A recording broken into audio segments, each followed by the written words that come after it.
in the dead of night, full of echo. Concrete jungle, dreams bust to grow. Mets in the air, chase glory, no fear. Broken backs, but hearts steer clear. OMG, the chaos, what a scene. Streets buzzing like a machine. Critters from the shadows, chills on my spine. Past haunts, the future shine. Comebacks in the night, keep dreams alive. Fighting tooth and nail just to survive. City's heartbeat echoes in our chant. Grit and glory is all we want.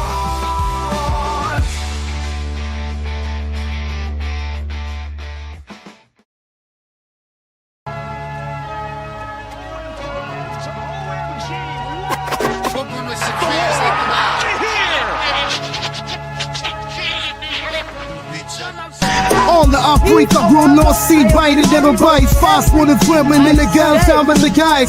Fit now seats, like you right by. OMG, Max Ford, Robin C, yelling that night. Hot stove talk, Robin C, bringing the hype. EC's alive, plus trust some of those in my city life. White Queens got the dreams united. On the rag, try vibe, bring me stack. United under that chocolate flag. Smack that home out the park, fuck a definite rag. Side game time, Robin C, game time, midnight.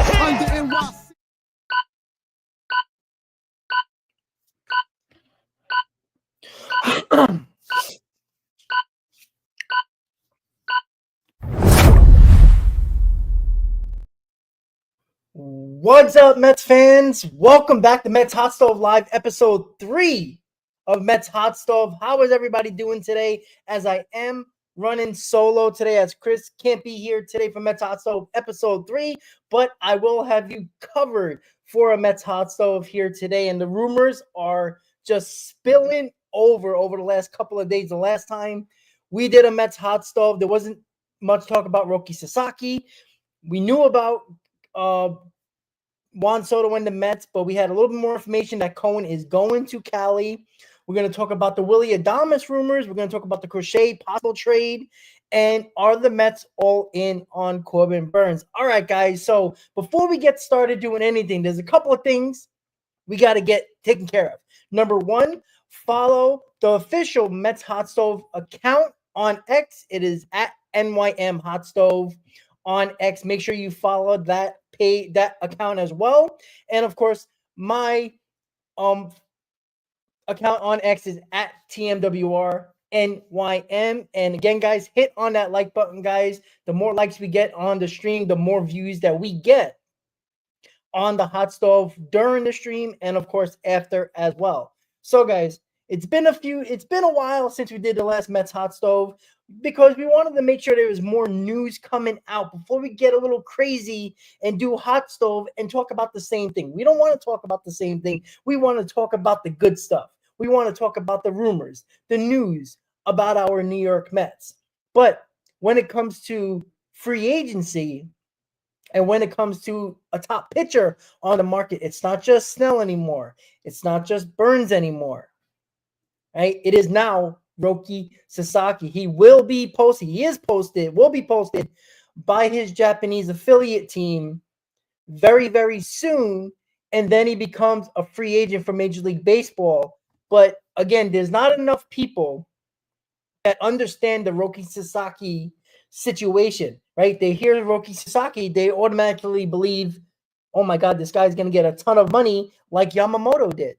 Well, not exactly. Because Roki Sasaki is under the age of 25, he is 23 years old. Guess what, guys? He is under that international signing bonus umbrella, right?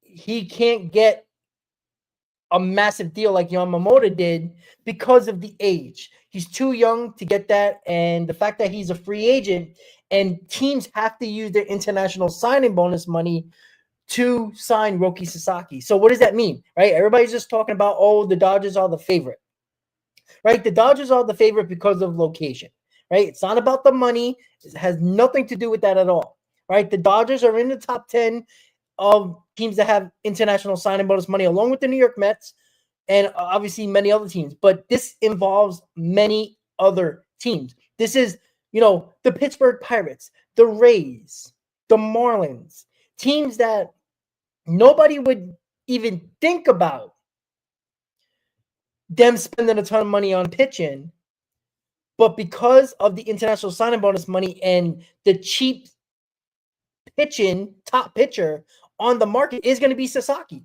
because anybody can go after him that has enough international signing bonus money. Now, will he take the most international signing bonus money? Well, Ohtani didn't, because Ohtani was one of those guys that's similar to Roki Sasaki getting posted. Ohtani was still under the age of 25. Ohtani went to the Angels for a very, very, team-friendly contract, right? Because of the international signing bonus money. So Roki Sasaki is not just a Met target or a Dodger target or a Yankee target or a Red Sox target. It can be any team in Major League Baseball that is willing to spend the money and the years, or specifically the money, in their international signage pool money.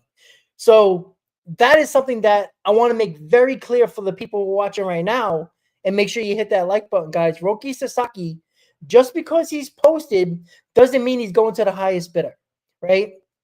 Obviously, you would think the Dodgers are favored because of location, right? You've seen these Japanese players love to stay on the West Coast, and you've seen it over the last couple of years. You've seen it with, Ohtani going to the Angels. You've seen it with Yamamoto. You've seen it with other Japanese free agents, going to San Francisco. So they're staying on the West Coast, right? But this is a unique situation similar to Ohtani because of the international signage pool money that teams have and are willing to spend for Roki Sasaki. So that's one thing that we got to put in another pile of teams interested in Sasaki. And that is the issue that teams like the Dodgers, teams like, the Mets are going to fall into. Excuse me.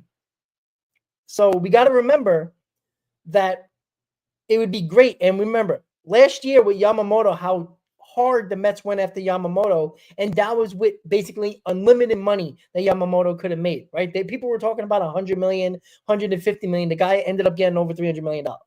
So this is not the case.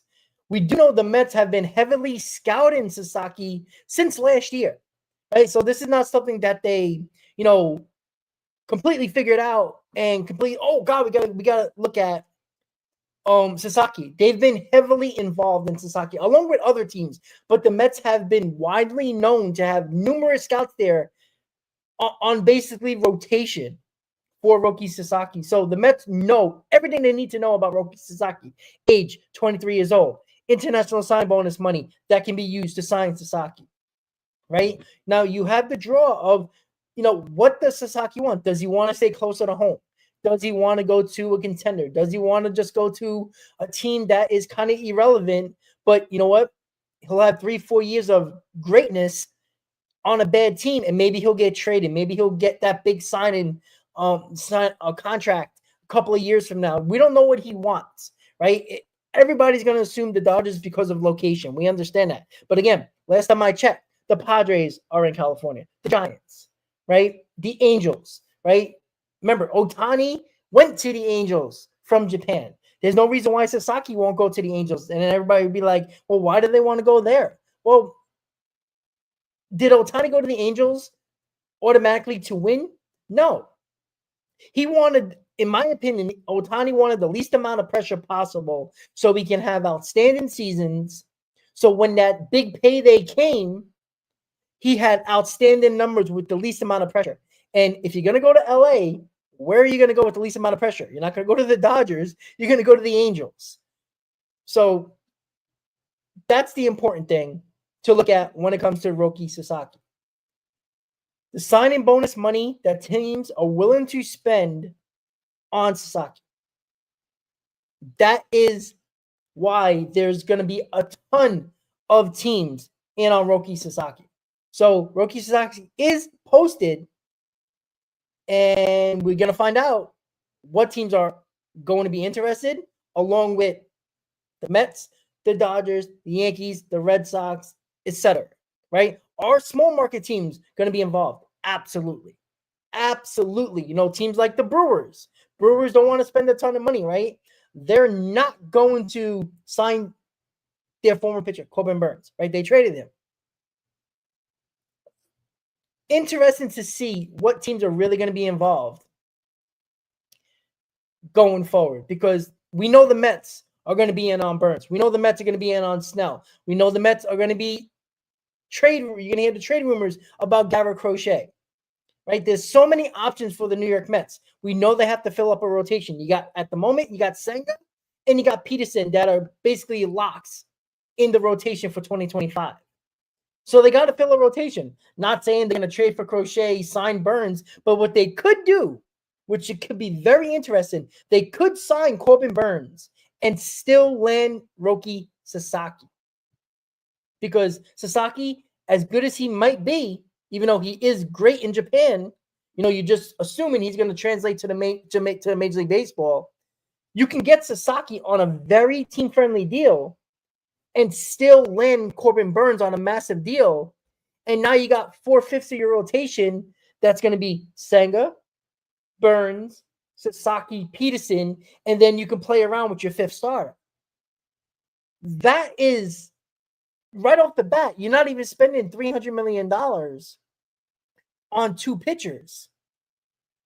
And you still have a ton of room, because if the Mets get Corbin Burns for, say, $30 million a year, and Sasaki's around $5 or $6 million a year, that's $37 million of the near $100 million the Mets basically have available on their payroll. Because you do believe that the Mets are going to spend all that money that has come off the payroll going into this offseason. Even if it's not all 100+ million, it might be 85. So 37 of that 85 million, there's still a lot of room for Soto. There's still even more room for other pieces, to bring back Alonso, to bring Christian Walker in here, maybe to get Willy Adames, guys like that. So there's so many options for the New York Mets here, and David Stearns is going so many different directions where you can go A, B, and C on, say, the three players you want, because I do think the Mets are going to get three players this offseason that are big names. One could be a trade, one could be a sign-in, one could be, two, all of them could be sign-in, but I think the Mets are going to get three big players. I just truly believe that. Now, that can be retaining Alonso. But I want Alonso and Burns and Soto. I don't want, Sasaki, Alonso, Soto. I'll take that. Hell yeah, I take that.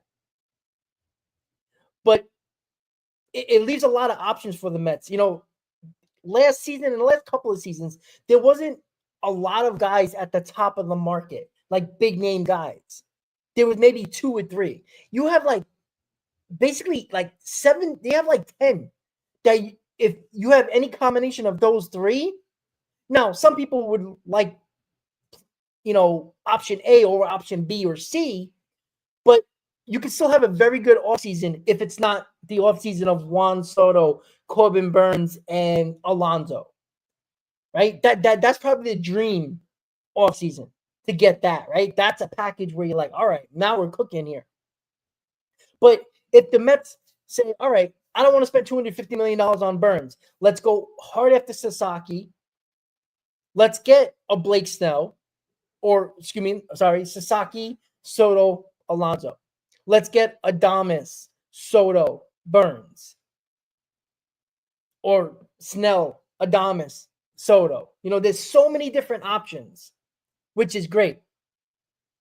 And that's why when there's a lot of people that are saying, oh, it's Juan Soto or bust. No, that's the Yankees that are Juan Soto or bust. Because if they lose on Juan Soto, I don't believe they're going to spend a tremendous amount of money trying to replace him. In the Mets scenario, it's not Juan Soto or bust, which I'm very excited about, because so many times it seemed like the Mets would miss out on that big 1 or 2 name guys in the offseason, and now they have to struggle to fill spots with the second-tier guys, the third-tier guys. That's not the case this year, guys. The Mets would really have to have a disastrous offseason to not get 3 of the top 10 free agents. And any combination of those 3 top 10 free agents is a good offseason. Now, you can have a great offseason, a very good offseason, a good offseason, and a so-so offseason or a disaster offseason. There's so many different ways we can pick and go down the list, and it's very hard to have a disastrous offseason. And I don't think anybody believes that's going to be the case for the New York Mets, right? This was supposed to be the year. Take 2024 out of your head. What was the talk going into 2023, after 2023, going into 2024 offseason? They're setting themselves up for 2025. This was before the fun 2024 season. So if you encapsulate the 2024 season as a whole and the thought process going into the 2024 offseason or 2023 offseason going into the 2024 season was all about 2025. So you put that all in a nutshell. The fun and the NLCS 2024 season and expectations going into 2024 that 2025 was going to be the year the Mets spent big, that they were going to be quote-unquote contenders. So they have all that put into one now. That's the important thing to look at with the New York Mets. This was supposed to be the year the Mets go crazy this offseason. It just so happens that Burns a free agent, Soto, Adames, Alonso. I mean, you can go on and on and on. Now Roki Sasaki is posted. That there was pretty good indications last offseason that Sasaki was going to be posted. I know a lot of people thought the team from Japan wasn't going to post him, but trust me, guys, these teams are not going to, those Japanese teams are not going to play around with those star players in Japan anymore. They're just not. They want to go to Major League Baseball. They'll find a way to get there and make their team get posted. And Roki Sasaki could have easily been denied by his team, but they don't want disgruntled players in Japan that want to be in Major League Baseball and they get stuck on their Japanese team. It doesn't happen like that anymore. So, all right, guys, let's go through the chat really quickly. Let me see what people are saying. Ken, yeah, it's not about Mauricio and Jet Williams die in AAA. They can be trade targets. We're going to talk about Garrett Crochet. Why can't they be a part of a trade to bring Garrett Crochet in? And Garrett Crochet has talked about if he's traded, he will sign an extension with that team. He's talked about that many times. So that's good news in itself, no matter who gets Garrett Crochet. So we have to remember, guys, if the Mets do re-sign Pete Alonso, let's say they do, you got Vientos at third, Lindor at short, and Pete Alonso at first. 3/5 of your infield, or I would say 4/5 of your infield, including Alvarez, are set. Second base, even if you want to throw McNeil to the Wolves, say if you want to put a Luisano Acuna there, say he deserves it.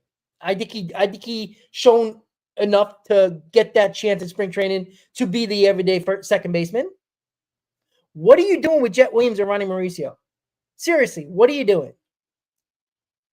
Top prospects that have nowhere to play in the infield. And don't give me that nonsense that they can play the outfield. They tried that with Mauricio, complete fail. Jet Williams could play center field, but now you're asking one of your top prospects to move a completely different position and say, hey, you want to play center field? Get ahead. That was with Jet Williams coming off the injury last season and not having a great minor league season last year. You got Drew Gilbert. You got Clifford. These are outfielders as well. So are you going to rather have Gilbert and Clifford who know how to play the outfield, or Jet Williams as an experiment who is kind of your middle infield guy as a top prospect? That's the issue the Mets are running into. Now, it's not an issue, in my opinion. It's assets. What do you see the Dodgers do, right? Everybody wants to emulate the Dodgers. Besides them spending a ton of money, what do they do extremely well? They use their assets that they don't have room for at the major league level to get a Tyler Glass now. Right? That's how you build a team. You don't start spend money. You know, everybody goes crazy that the Dodgers were just spending money. Look at their team. They've made trades to make them better. right? I know Tyler Glasnow got hurt, but he was a big reason. Jack Flaherty, same thing. They traded about 7 guys for those 2 guys. You got to start using your assets, and this is the bad job that I always talked about with Billy Epler. This was a bad job I always talked about with Sandy Alderson. Those guys were afraid to trade prospects because of, oh my God, what if they turn into stars? You can't worry about that, because if you can bring a guy who is already established to the New York Mets to help you win, who cares what they become? A lot of the times they don't become the star that everybody projects. We forget about that part. And it's annoying that people are afraid to trade prospects when you have a team that has an established core and a signing in free agency here or there. And that big trade that you make could set up the team to success. Right? I'm not saying trade Mauricio, trade Jet Williams for Joe Schmo. But if you can get Garrett Crochet in here, that might save you $250 million on Corbin Burns. Maybe Garrett Crochet, because it's an extension if you trade for him and you extend him, is not going to cost you probably that much, because you already have Garrett Crochet for 2 years left, 2025 and 26. He's on the control. So if you give him a 7-year deal that you put as well as the 2 years of control, which you obviously you'll throw out in the garbage, that deal, and you make it a whole 7-year deal, you might not even have to pay $200 million for Garrett Crochet. So now we're going to talk about prospects. And when your infield's already crowded, and that is saying that McNeil and Acuna right now are your second baseman right now. Jet Williams, Ronnie Mauricio, where are they playing? Right? And you got Drew Gilbert and Ryan Clifford, who are outfielders. Gilbert can play center field. Clifford is a corner outfielder. You have Nimmo and left already. These guys have nowhere to play, especially Ronnie Mauricio and Jet Williams. At some point, you got to start using those assets, especially when it's a crowded infield that you already have an infield already established. Now, I do believe that David Stearns wants to hold on to his pitching prospects, because if you can develop your pitching prospects, even 1 or 2 out of, say, 5 of them, and they become a part of your rotation in the future, that is a hell of a lot less money you got to spend in your rotation, and you can spend the money more wisely on position players. I'd rather spend a ton of money on position players than pitching free agents, because you're already going to spend a ton of money on pitching free agents that are at the age of 30 or above 30. And that's always a scary sign, because they can get hurt at any moment. At least the pitching prospects are cheap. And if they end up being really damn good, you save a ton of money in your rotation.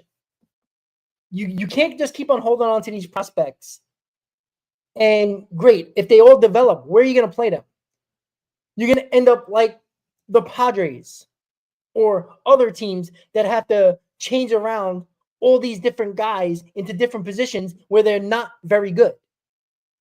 That's not always a successful team when you keep on throwing guys in positions because you have an open spot and just expect them to be good. It just doesn't work like that. Paz, who is Roki Sasaki, a Dodger.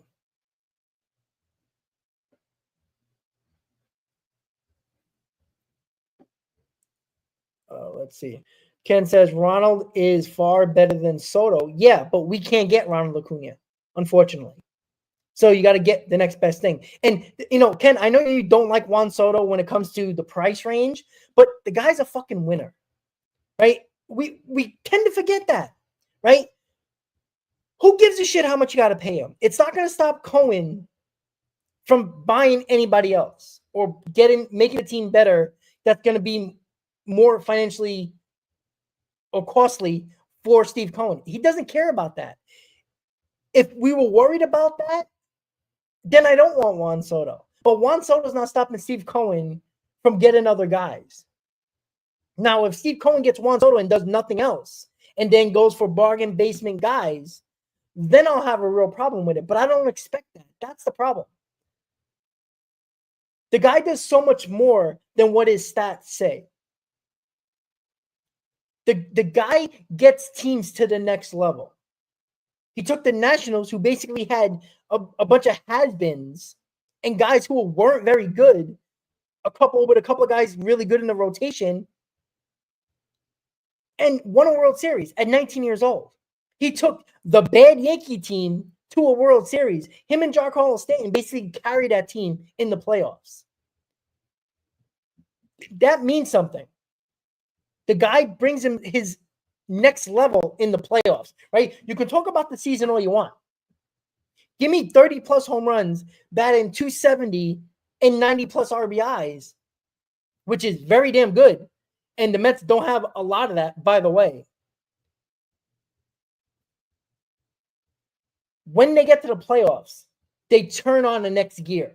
That's the players I want. I'm sick and tired of guys that, oh, let's sign this guy because he's never been in the playoffs. And hopefully he turns out good, right? You don't want that situation. Give me a guy that I know when he gets to the playoffs, he turns it into the next gear. That's the guys I want. Juan Soto is that guy. All right, guys, I'm just checking the comments really quick.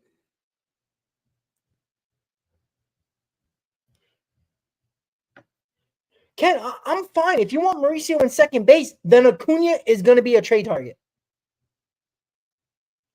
Now, can Acuna play center field? Sure, absolutely. As Easy just said. Sure. Now, there hasn't been enough games played, in my opinion, to just throw Acuna to center field and hope he doesn't end up like Lucas Duda in left field or Daniel Murphy in the outfield.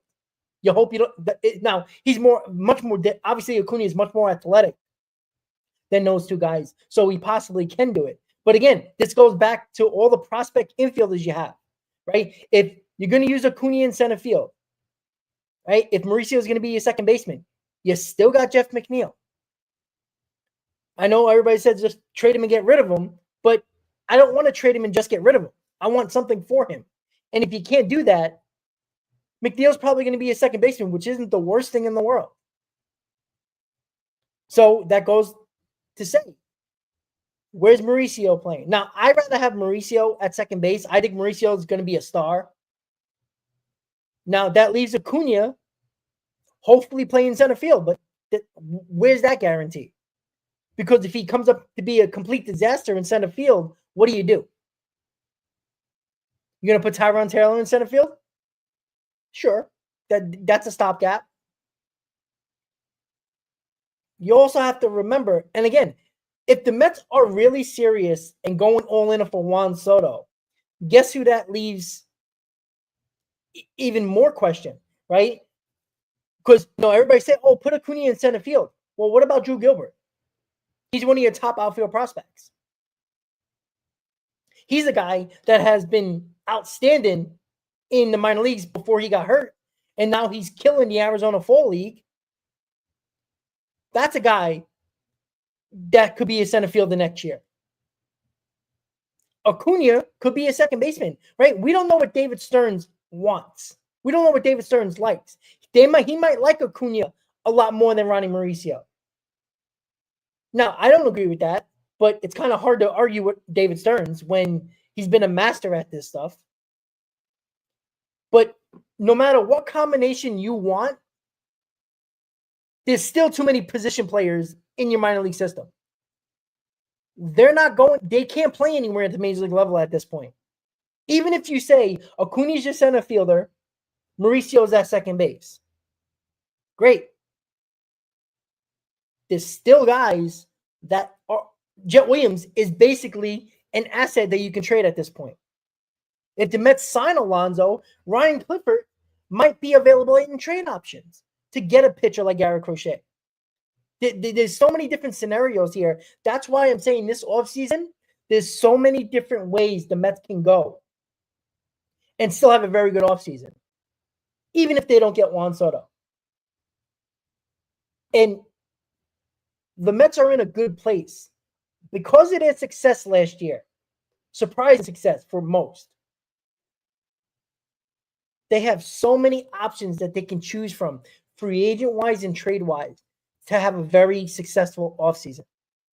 I mean, just look at the topics: Sasaki, Soto, Adames, Crochet, Burns. I'd even have Snell on this topic. Christian Walker, if they don't get Pete Alonso. Like, there's so many different options. You might not agree with option B or option C or even option A. But it's hard to say that anybody would disagree about a successful offseason if they get 3 of these top 10 free agents, regardless of which combination you want to pick. And yeah, Ken, Beatty's not a factor either. Beatty's going to be a trade option. As much as we don't think he can be a major league player, there's always a team out there. Because the White Sox GM already says he's looking for young position players.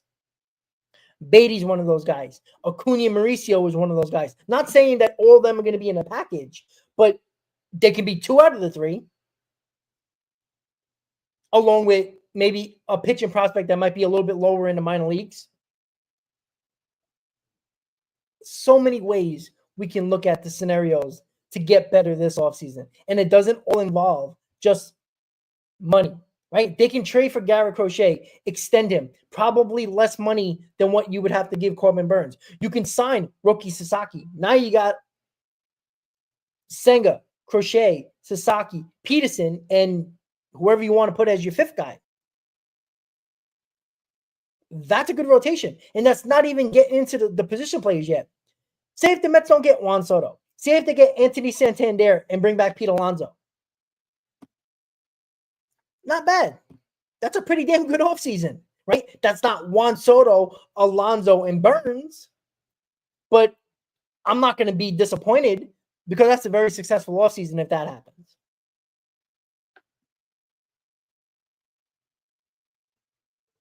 Armand, yeah, develop prospects. I agree with you. But guess what? We did that already. Alonso developed. Vientos developed. Acuna developed. Francisco Alvarez developed. Nimmo developed. How many more guys do you want to develop? I'm sorry. I don't see 9 players on the field that are all developed from the minor league system winning World Series here. Right? Even the Atlanta Braves traded for Olsen, traded for Murphy. Right? A lot of those guys, yes, they brought up through their system, but they also signed Ozuna. Right? Mostly their pitching has been through the farm system. Right? But they did get and sign Charlie Morton, a veteran guy for their rotation. Right? So they didn't just have all their guys from the minors and say, great, successful, here we go. Right? They signed Travis d'Arnaud as a sneaky good signing. There's ways to go about it. You developed enough guys already. At some point, you got to bring guys that have been established onto this team with this young core, with the best years still of Lindor still in his prime years. Nimmo still in his prime. Alvarez and Vientos didn't even hit their prime yet. Alonso, if you re-sign him, in his prime. You got to take advantage of the next 3 years, maybe 4, of Lindor, Nimmo, Alonso. You have to do that. Those are your core guys. If you bring back Alonso, there's probably about 3 or 4 years of their best years left. We can all be honest about that, right? Nimmo, constantly injured, but still a damn good player. You don't expect him in 3-4 years to stop getting injured all of a sudden. The injuries are going to mount. Alonso, you would think at 34, 35 years old, is going to slow down a little bit. Lindor, same thing. You got to maximize those 3 or 4 years. Those are long-term deals here. You can't wait until year 7 or 8 of those years and think you're going to have successful years from those guys. Maybe they can still be solid, maybe decent, but not the years you're getting right now. You can't keep on wasting those years. That's why you bring in a Juan Soto. That's why you bring in a Corbin Burns or a Willy Adames or top guys on the free agent market or trade targets that are already established. Because you can't keep on wasting core years of these guys. That's why you can't keep on playing around with young prospects and hope they pan out. That was for last year. It just happened the Mets were successful last year. Right? Vientos and Beatty were supposed to be a work in progress. Vientos became a star. Lindor had a great season. Acuna showed a bright spot as one of our top prospects. Right? Mauricio was going to be that guy. He got hurt. We just assumed that Mauricio is going to be great, but he still hasn't had baseball activity yet. So he might not even be available to start spring training and maybe not even the season. He's having a slow recovery. And that's a knee injury. We don't know how guys come back from knee injuries. He might not be the same player, at least this year. So there's a lot to look at going forward. Going to keep continuing to look at. Ken, again, why bother drafting him if you're just going to trade them? Who have we traded? Did I forget somebody? The Mets haven't traded any of their prospects for years. How many times are we going to continue? There's no room for these guys. You can't keep on letting them waste away at AAA when there's no room. If there's room for these guys, put them on there. I have no problem doing that. But when you got 7 guys for 3 spots, guess what? 4 of those guys are going to be extremely disappointed. You're going to continue to keep them in the minor league system. And then when you're trying to win, you can't just have those guys sitting there. And I'm not saying make these trades in the offseason, Ken. You don't have to do that. But when trade deadline comes around and you want that guy, you can't be afraid to trade those prospects. That's the problem.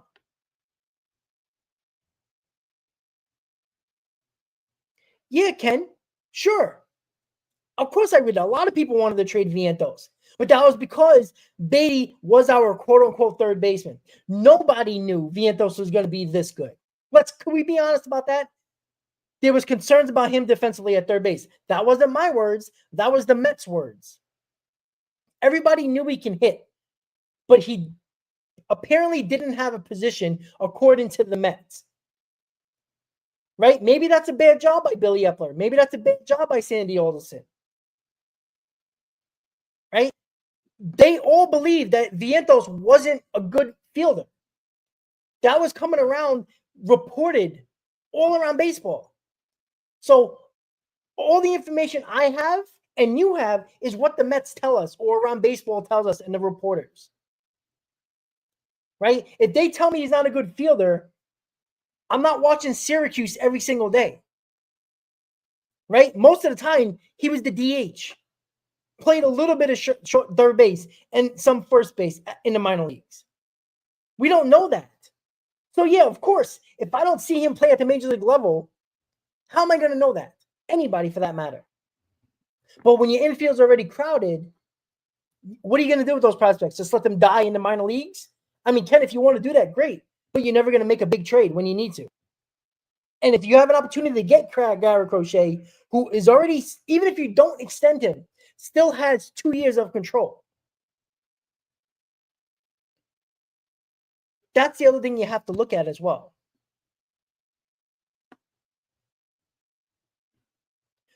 Well, Anthony, I agree with you. He doesn't throw enough innings, but I think there's a method to that madness. He's on a terrible White Sox team. I think we all can agree, right? If you're Crochet getting closer and closer to your free agency period or your time to become a free agent, he's limited his innings on a bad team because he don't want to hurt himself. He wants to have that big payday. So I'm not concerned about the innings that he pitches for the White Sox. I think that is calculated by Crochet and his agent. And the White Sox, who don't want to have a disgruntled player and are bad, are not going to mess with that. And of course, the White Sox, who we all thought were going to trade him during the trade deadline and definitely going to trade him this offseason, don't want him hurt either because that hurts their value for him. So I'm not worried about the innings. I'm pretty confident that if he gets traded to, if it's not the Mets, somewhere else, that he's going to sign an extension. He's been very outspoken that if he gets traded, he wants an extension. And I think most teams will do that. I mean, it's cheaper than Burns. It's probably cheaper than Snell. I think once he gets his deal, he's going to take off with innings, in my opinion.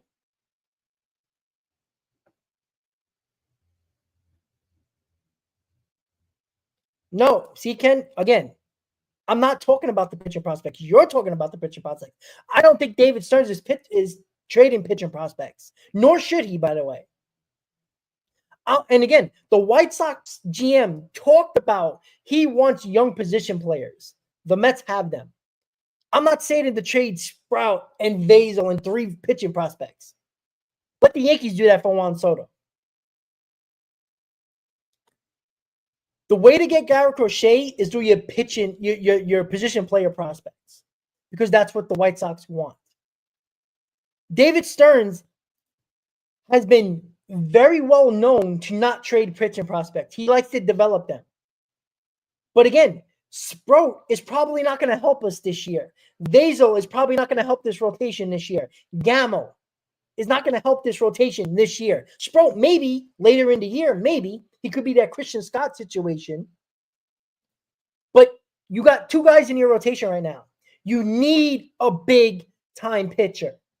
Senga, as much as you might like him, he's still a guy that still needs an extra day off here or there. I can't keep having my ace having days off, 6 days off every freaking week.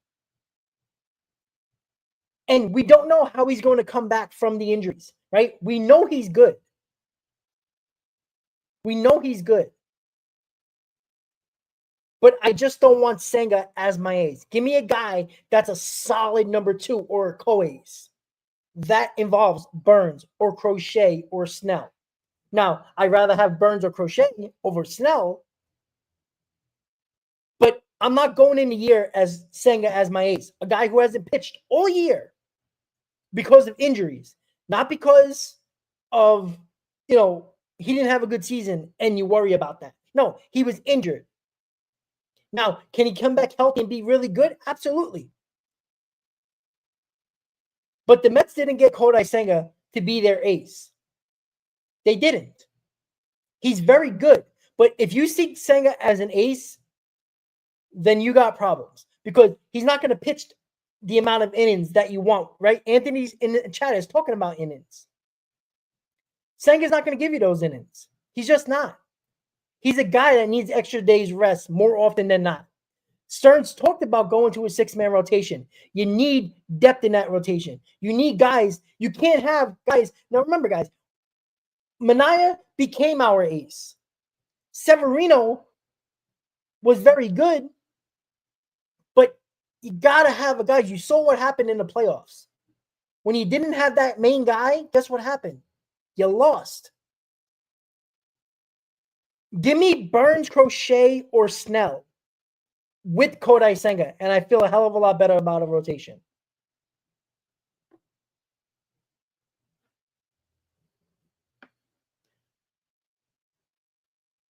Ken, you always say you're right too, so I don't care.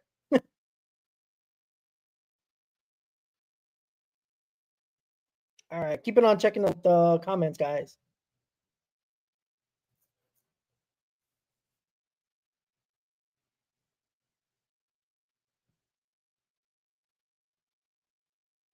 No, I didn't say I want Adames. Again, you guys are confused in the fact that the Mets are interested in him. Do I like Adames as a player? Absolutely. I never came on here and said that I want Willy Adames because getting Willy Adames basically throws Alonso out in the air. He's done. That's it. Because you're moving Vientos to first base. I never said that. The Mets are interested in Adames. That's not Robert being interested in Adames. I don't want Willy Adames. I don't think it makes sense for the Mets. I think you can go other ways to be better. If I'm going to choose Willy Adames or Pete Alonso, I'm going to choose Pete Alonso. Now, the reason why I think the Mets are interested is because Willy Adames is a couple of years younger and overall cheaper. And if you can get Willy Adames with the numbers, I'm not even looking at his numbers this year because I always worry about free agent, in a contract year numbers, i.e. Pete Alonso. You should be worried about Pete Alonso's numbers this season. Also, you should be worried about Willy Adames' numbers this year in a contract year. Both of them. But if I had to choose between Pete Alonso or Willy Adames, I'm going Pete Alonso because I know Pete Alonso can play in New York. I've seen it. Pete Alonso in a bad year can give you 30-plus home runs, 90-plus RBIs, average hopefully 250 at least. Right? You don't know what you're getting. Even though Willy Adames is a gritty guy, you've seen it with the Brewers. He's a good player, really good player. But if I have to choose, I'm going to go with Pete Alonso over Willy Adames. That's crazy. Again, I never said, I don't know where everybody's getting this from.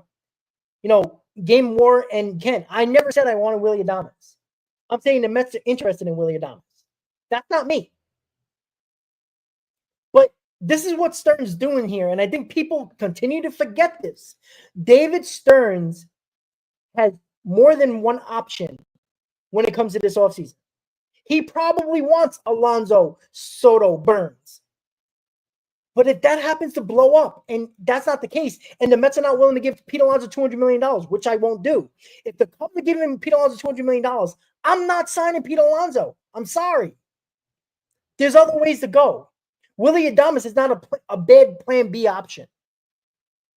If the Mets are not willing to go past $180 million or $170 million for Pete Alonso, let's say they're not, and the Cubs or the Mariners or the Yankees give him $200 million, Willy Adames is another option because then he can move Vientos to first base. I don't think Willy Adames is option A for David Stearns. I think he's making that an option if Pete Alonso doesn't work out. That's not a bad job by David Stearns to have other options. That's all I'm saying. But Willy Adames is not my main target over Pete Alonso. That's nuts. But can it be a plan B option? Absolutely.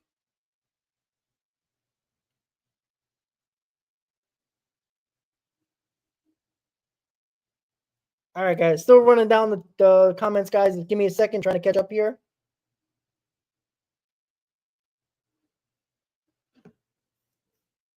Okay, I'm not saying to trade Clifford. I'm not saying that at all.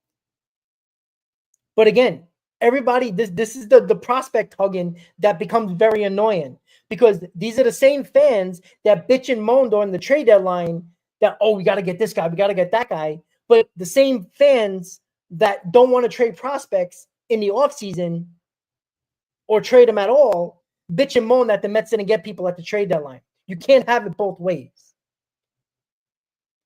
If you can get a guy like Garrett Crochet, you do it. That's how you get better. You can't wait 3 years from now when Clifford might be a great right fielder. You can't do that. Because guess what?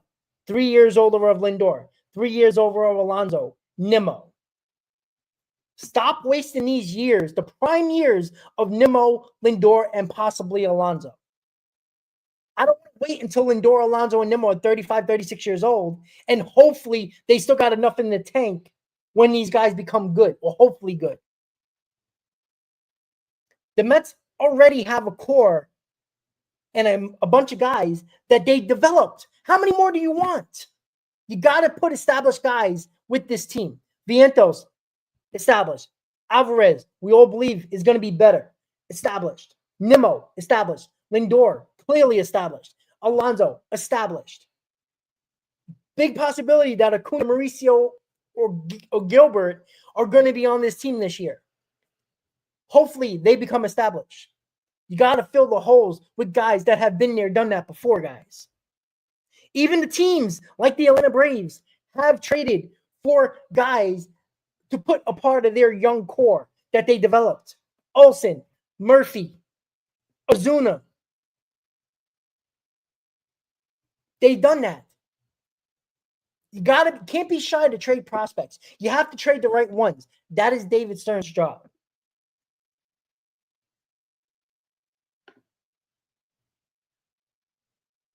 All right, guys, going to continue to go on the bottom of the list here to the comments, trying to catch up. All right, here we go.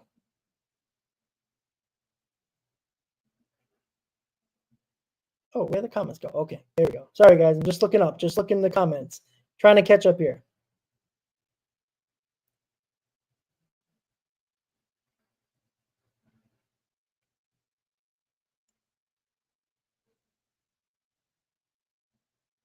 Well, Ken, if you all in at the trade deadline, then you can't be afraid. What is the difference between the offseason and the trade deadline? You know what the trade deadline entails?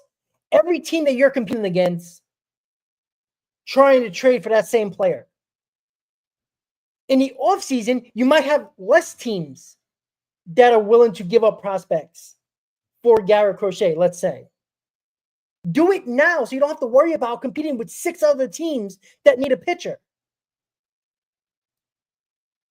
Your best bet might get Garrett Crochet now than the trade deadline. That might cost you more. You're passing up an opportunity that might be the option at the trade deadline. I don't want to do that. If you can get them now, get them now. Because maybe that April or May that we have bad might not be bad because we got Garrett Crochet. Not saying that he would be the only reason. But why wait until the trade deadline? A lot of things can happen at that point. What if you do need a pitcher at the trade deadline, but somebody gets hurt and now you need another guy? Well, guess what? You don't have enough prospects to get both of those. Now you can only afford to get one of them. There's so many different scenarios. But if you can get the guy in the offseason, get him to start the season. There's nothing wrong with that. So if you don't want to trade prospects now, but you want to trade them at the deadline, what's the difference? There's no difference at all. But at the trade deadline, it might cost you more, much more. And there might be more teams that are willing to give more prospects than the Mets are. And then you lose out on the guy you wanted the whole time that you could have had in the offseason that you just lost out on a trade deadline. And now you're completely screwed. That's the problem.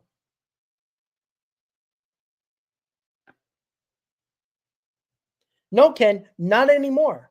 The Mets' weakest part of them is not the scouts anymore. It's not. It really hasn't. It's really not anymore, especially with David Stearns. Basically a complete overhaul. They've done a really good job lately. Really good job. You know, trading Scherzer and Verlander, you think that just happened no willy-nilly? Guess who that was? That was scouts telling Billy Epler at the time. Gilbert and Clifford is the guys you go out for Verlander. Acuna is the guy you have to target for Scherzer. That's scouts. That ain't Billy Epler being smart. That is the scouts of the New York Mets that pinpointed those 3 guys.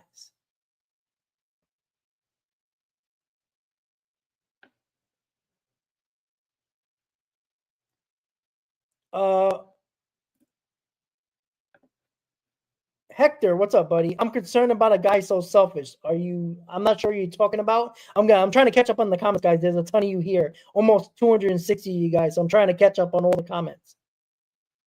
I'm assuming you're talking about Juan Soto. Selfish? Yeah. I mean, I can say that about a lot of guys, right? A lot of people believe Lindor was selfish, right? I mean, you could say Pete Alonso's being selfish, right? He wanted to be a Met, right? That's all he talks about, but is still looking for that $200 million deal. I think a lot of guys are selfish. But I think when it gets into the season, they become a team player. Juan Soto seemed like the chemistry was perfect with the Yankees, right? I think we all saw that. I don't think that selfishness is going to stop Juan Soto from being great.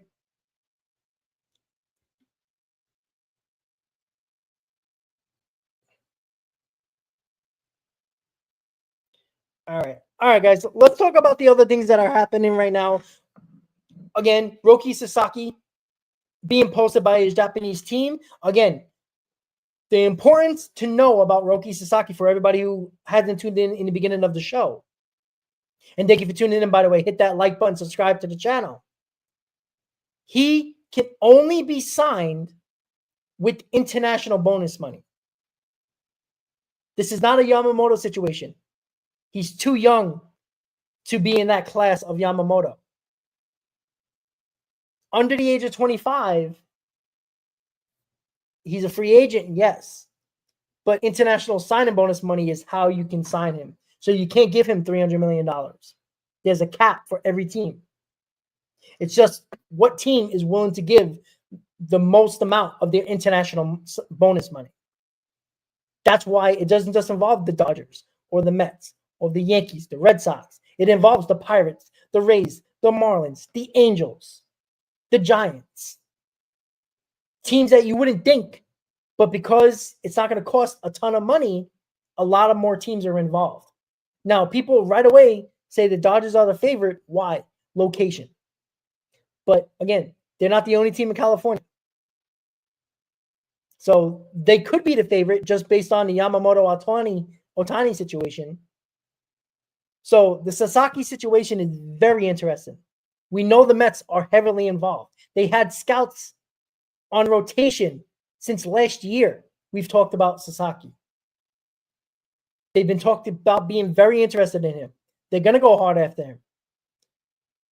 If Sasaki's posted, which he is, where do you think he's going to go to see agents? Teams. California.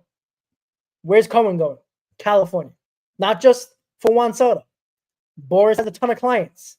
So when you talk to Boris, you're talking about all his clients. Alonso, Burns, Soto, many others.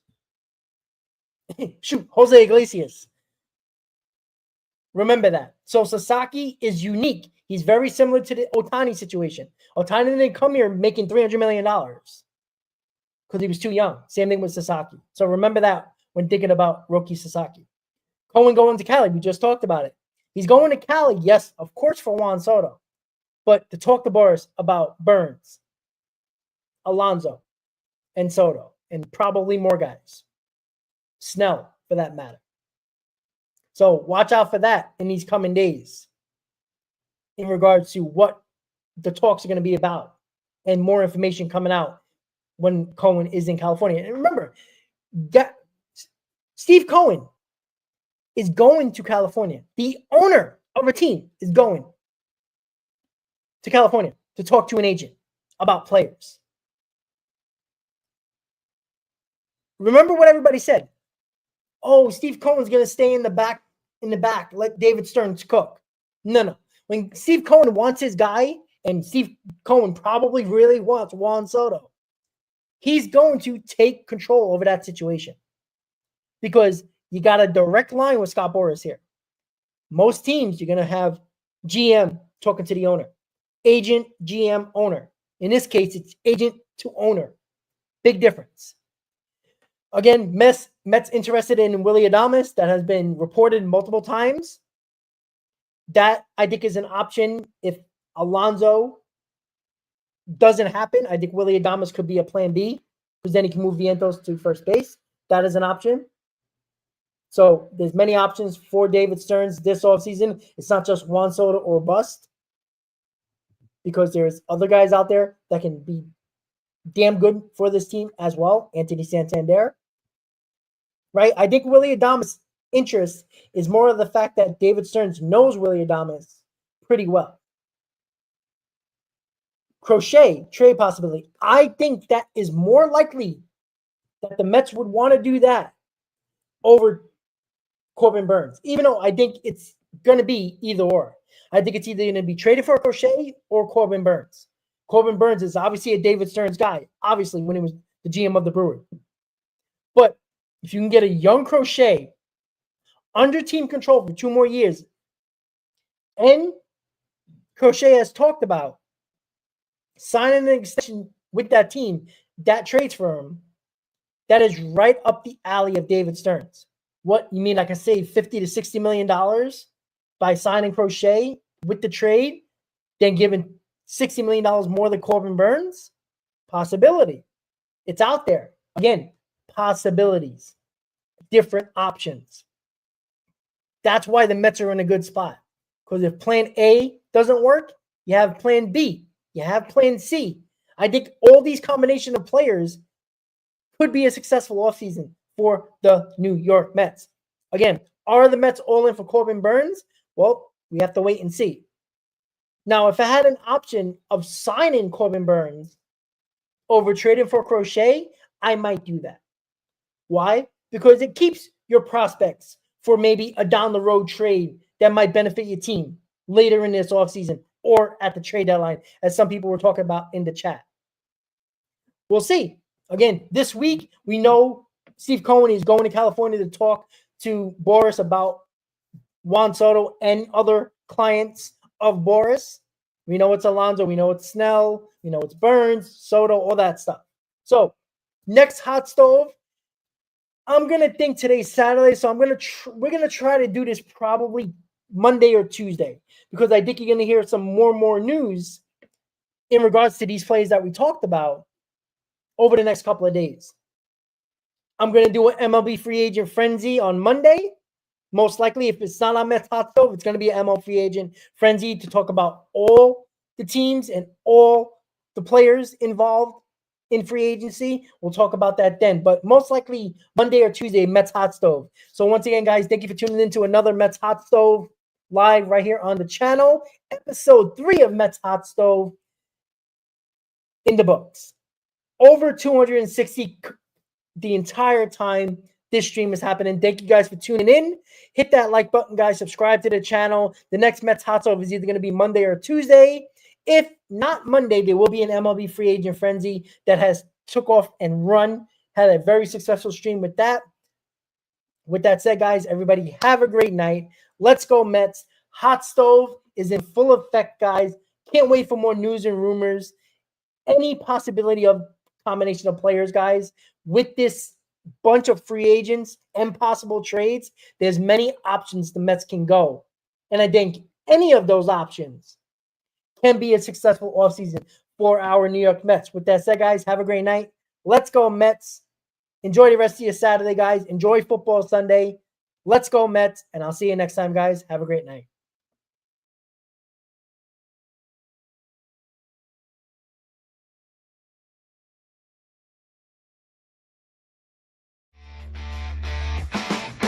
Brooklyn to Queens, hear the roar, from laughter to blood in every scar. Living legends made on this ground, from silence we scream, make a sound. Rising high, falling low, repeat again. Cycles of the game, addicted to the pen. Graffiti tales spray on the wall. Met saga, forever stand tall.